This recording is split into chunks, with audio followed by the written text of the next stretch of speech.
The Adventures of Tom Sawyer. Chapter 8. Tom dodged hither and thither through lanes until he was well out of the track of returning scholars, and then fell into a moody jog. He crossed a small branch 2 or 3 times, because of a prevailing juvenile superstition that to cross water baffled pursuit. Half an hour later he was disappearing behind the Douglas mansion on the summit of Cardiff Hill, and the schoolhouse was hardly distinguishable away off in the valley behind him. He entered a dense wood, picked his pathless way to the center of it, and sat down on a mossy spot under a spreading oak. There was not even a zephyr stirring, the dead noonday heat had even stilled the songs of the birds.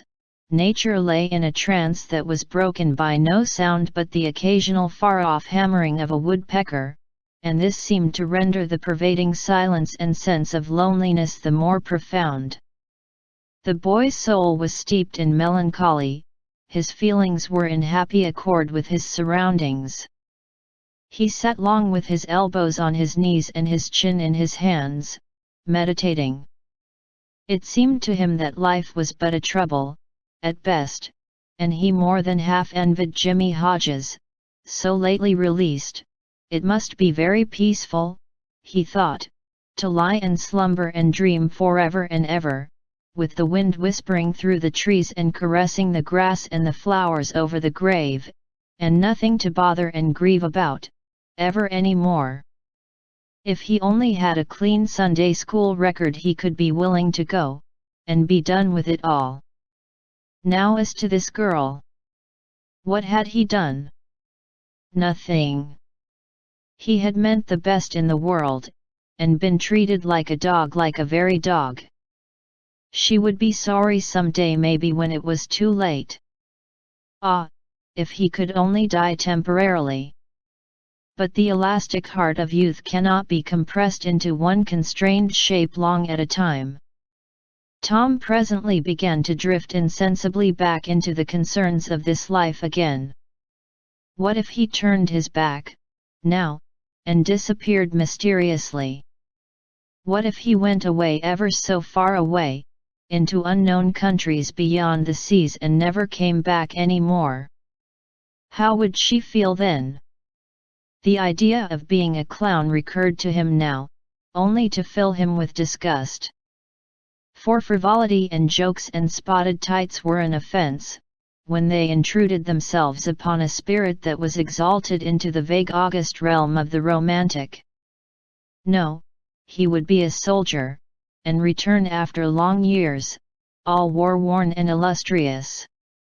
No, better still, he would join the Indians, and hunt buffaloes and go on the warpath in the mountain ranges and the trackless great plains of the far west, and away in the future come back a great chief, bristling with feathers, hideous with paint, and prance into Sunday school, some drowsy summer morning, with a blood-curdling war whoop, and sear the eyeballs of all his companions with unappeasable envy.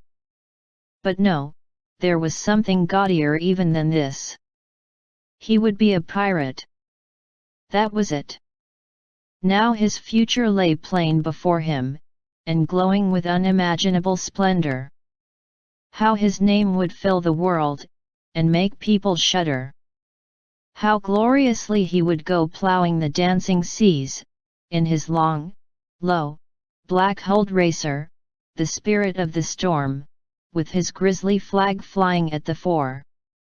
And at the zenith of his fame, how he would suddenly appear at the old village and stalk into church, brown and weather-beaten, in his black velvet doublet and trunks, his great jack boots, his crimson sash, his belt bristling with horse pistols, his crime-rusted cutlass at his side, his slouch hat with waving plumes, his black flag unfurled, with the skull and crossbones on it, and hear with swelling ecstasy the whisperings, "It's Tom Sawyer the pirate, the Black Avenger of the Spanish Main."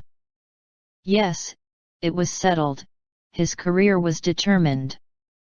He would run away from home and enter upon it. He would start the very next morning. Therefore he must now begin to get ready. He would collect his resources together. He went to a rotten log near at hand and began to dig under one end of it with his barlow knife. He soon struck wood that sounded hollow. He put his hand there and uttered this incantation impressively. "What hasn't come here, come. What's here, stay here." Then he scraped away the dirt, and exposed a pine shingle. He took it up and disclosed a shapely little treasure house whose bottom and sides were of shingles. In it lay a marble. Tom's astonishment was boundless. He scratched his head with a perplexed air, and said, "Well, that beats anything." Then he tossed the marble away pettishly, and stood cogitating. The truth was, that a superstition of his had failed, here, which he and all his comrades had always looked upon as infallible. If you buried a marble with certain necessary incantations, and left it alone a fortnight, and then opened the place with the incantation he had just used, you would find that all the marbles you had ever lost had gathered themselves together there, meantime, no matter how widely they had been separated. But now, this thing had actually and unquestionably failed. Tom's whole structure of faith was shaken to its foundations. He had many a time heard of this thing succeeding but never of its failing before. It did not occur to him that he had tried it several times before, himself, but could never find the hiding places afterward. He puzzled over the matter some time, and finally decided that some witch had interfered and broken the charm. He thought he would satisfy himself on that point, so he searched around till he found a small sandy spot with a little funnel-shaped depression in it. He laid himself down and put his mouth close to this depression and called, "Doodlebug, Doodlebug, tell me what I want to know. Doodlebug, Doodlebug, tell me what I want to know." The sand began to work, and presently a small black bug appeared for a second and then darted under again in a fright. He dasn't tell. So it was a witch that done it. I just knowed it. He well knew the futility of trying to contend against witches, so he gave up discouraged. But it occurred to him that he might as well have the marble he had just thrown away, and therefore he went and made a patient search for it. But he could not find it. Now he went back to his treasure house and carefully placed himself just as he had been standing when he tossed the marble away. Then he took another marble from his pocket and tossed it in the same way, saying, "Brother, go find your brother." He watched where it stopped, and went there and looked. But it must have fallen short or gone too far, so he tried twice more. The last repetition was successful. The two marbles lay within a foot of each other. Just here the blast of a toy tin trumpet came faintly down the green aisles of the forest. Tom flung off his jacket and trousers, turned a suspender into a belt, raked away some brush behind the rotten log, disclosing a rude bow and arrow, a lath sword and a tin trumpet, and in a moment had seized these things and bounded away, bare-legged, with fluttering shirt. He presently halted under a great elm, blew an answering blast, and then began to tiptoe and look warily out, this way and that. He said cautiously to an imaginary company, "Hold, my merry men! Keep hid till I blow." Now appeared Joe Harper, as airily clad and elaborately armed as Tom. Tom called, "Hold! Who comes here into Sherwood Forest without my pass? Guy of Guisborne wants no man's pass. Who art thou that dares to hold such language?" said Tom, prompting, for they talked by the book, from memory. Who art thou that dares to hold such language? I, indeed.